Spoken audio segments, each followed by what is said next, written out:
ಬಟ್ಟಲು ಕಣ್ಣುಗಳ ಸುಂದರ ಚೆಲುವೆ ನೋಡ್ತಾ ಇದ್ರೆ ನೋಡ್ತಾನೆ ಇರಬೇಕು ಎನಿಸುವ ಅಂದ. ಹೌದು, ನಾನು ಮಾತಾಡ್ತಾ ಇರೋದು ಬಳ್ಳಾರಿಯ ಕೊಟ್ನೂರು ಮೂಲದ ನಂದಿನಿಯವರ ಬಗ್ಗೆ.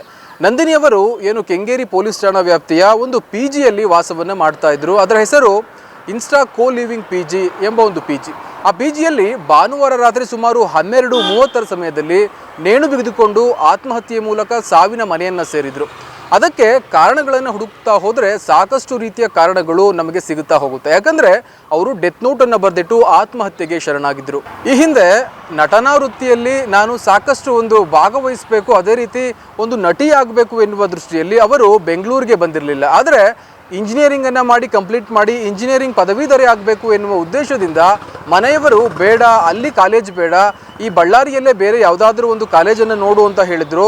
ಬಲವಂತದ ನಡುವೆಯೂ ಸಹ ಅವರು ಬೆಂಗಳೂರಿಗೆ ಬಂದು ವಾಸ್ತವ್ಯವನ್ನು ಹೂಡಿದರು.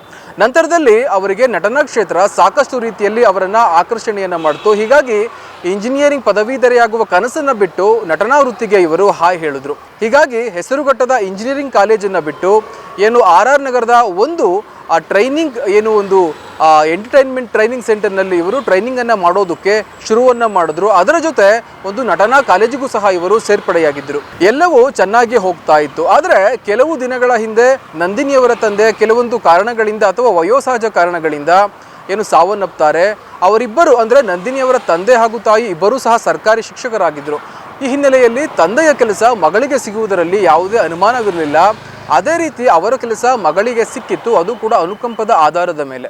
ಆದರೆ ಮನೆಯವರು ಒಂದು ಕಡೆ ಹೇಳ್ತಾ ಇದ್ರು, ನೀನು ತಂದೆಯ ಕೆಲಸವನ್ನು ಮಾಡಬೇಕು, ಅದೇ ರೀತಿ ಬೇಗ ಮದುವೆ ಆಗಬೇಕು, ನಿನಗೆ ಸ್ವಲ್ಪ ಜವಾಬ್ದಾರಿ ಇದೆ, ಅದನ್ನು ನೀನು ನಿಭಾಯಿಸಬೇಕು ಅಂತ. ಆದರೆ ಏನು ನಂದಿನಿಯವರಿಗೆ ಇಷ್ಟು ಬೇಗ ಆ ಒಂದು ಜವಾಬ್ದಾರಿಯನ್ನಾಗಲಿ ಮದುವೆಯನ್ನಾಗಲಿ ಮಾಡಿಕೊಳ್ಳುವುದಕ್ಕೆ ಇಷ್ಟ ಇರಲಿಲ್ಲ. ಈ ಹಿನ್ನೆಲೆಯಲ್ಲಿ ನಟನಾ ವೃತ್ತಿಯಲ್ಲೇ ಮುಂದುವರಿಬೇಕು ಅಂತ ಹೇಳಿ ಮನೆಯವರನ್ನು ಅಪೋಸ್ ಮಾಡಿ ಅವರು ಏನು ಬೆಂಗಳೂರಿನಲ್ಲೇ ವಾಸ್ತವ್ಯವನ್ನು ಹೂಡಿದ್ರು.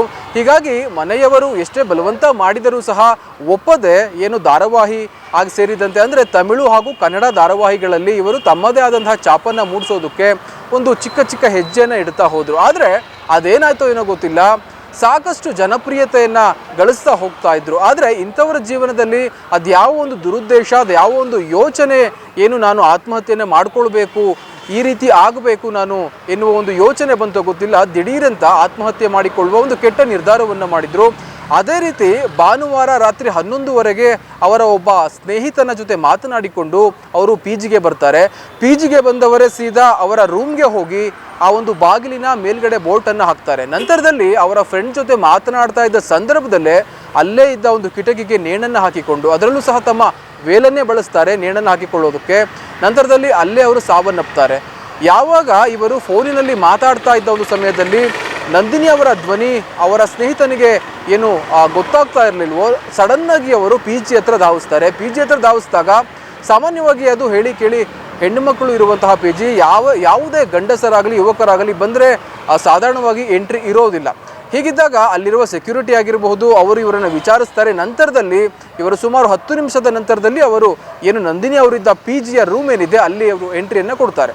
ಬಾಗಿಲನ್ನು ಎಷ್ಟೇ ಪಡೆದರೂ ತೆಗೆಯದ ಕಾರಣ ಪಕ್ಕದಲ್ಲೇ ಇದ್ದ ಕಿಟಕಿಯ ಮೂಲಕ ನೋಡಿದಾಗ ನಂದಿನಿಯವರು ಅದೇ ಕಿಟಕಿಯಲ್ಲಿ ಆತ್ಮಹತ್ಯೆಯನ್ನು ಮಾಡಿಕೊಂಡಿದ್ರು. ನಂತರದಲ್ಲಿ ಏನು ಪಿಜಿ ಮಾಲೀಕರಾಗಲಿ ಅದೇ ರೀತಿ ಕೆಳಗೆ ಇರುವ ಸಾಕಷ್ಟು ಆ ರೂಮ್ಮೇಟ್ಸ್ ಮೇಲ್ಗಡೆ ಬಂದು ಚೆಕ್ ಮಾಡ್ತಾರೆ. ಆದರೆ ನಂದಿನಿಯವರು ಆ ಹೊತ್ತಿಗಾಗಲೇ ಸಾವಿನ ಮನೆಯನ್ನು ಸೇರಿದ್ರು.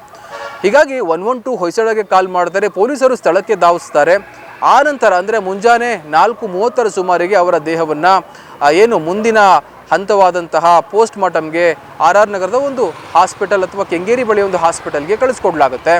ಈ ಒಂದು ಸಾವಿನ ಮುಖ್ಯ ಉದ್ದೇಶ ಅಥವಾ ಯಾವ ಒಂದು ಉದ್ದೇಶದಿಂದ ನಂದಿನಿಯವರು ಆತ್ಮಹತ್ಯೆ ಮಾಡಿಕೊಂಡ್ರು ಅಂತ ನೋಡ್ತಾ ಹೋದರೆ, ಪೊಲೀಸ್ ಮೂಲಗಳ ಮಾಹಿತಿ ಪ್ರಕಾರ ಒಂದು ಏನು ಇವರು ಮನೆಯಲ್ಲಿ ಮದುವೆ ಹಾಗೂ ಕೆಲಸದ ಜವಾಬ್ದಾರಿ ನನಗೆ ಬೇಡ ಅಂತ ಹೇಳಿದ್ರು, ಆ ಒಂದು ಹಿನ್ನೆಲೆಯಲ್ಲಿ ಮನೆಯವರು ಇವರ ಬಳಿ ಮಾತನಾಡುವುದನ್ನು ಕಡಾಖಂಡಿತವಾಗಿ ನಿಲ್ಲಿಸಿದ್ರು ಎನ್ನುವ ಮಾಹಿತಿ ಇದೆ. ಹೀಗಾಗಿ ಇದರ ಬಗ್ಗೆ ಸಾಕಷ್ಟು ಬಾರಿ ಅವರು ಯೋಚಿಸಿದ್ದು ಇದೆ. ಅವರ ರೂಮ್ಮೇಟ್ ಜೊತೆ ಆಗಿರ್ಬೋದು, ಪಿಜಿ ಮಾಲೀಕರ ಜೊತೆ ಆಗಿರ್ಬೋದು, ಇದೇ ವಿಚಾರವಾಗಿ ತಮ್ಮ ಬೇಜಾರನ್ನು ಹಂಚಿಕೊಂಡಿದ್ರು.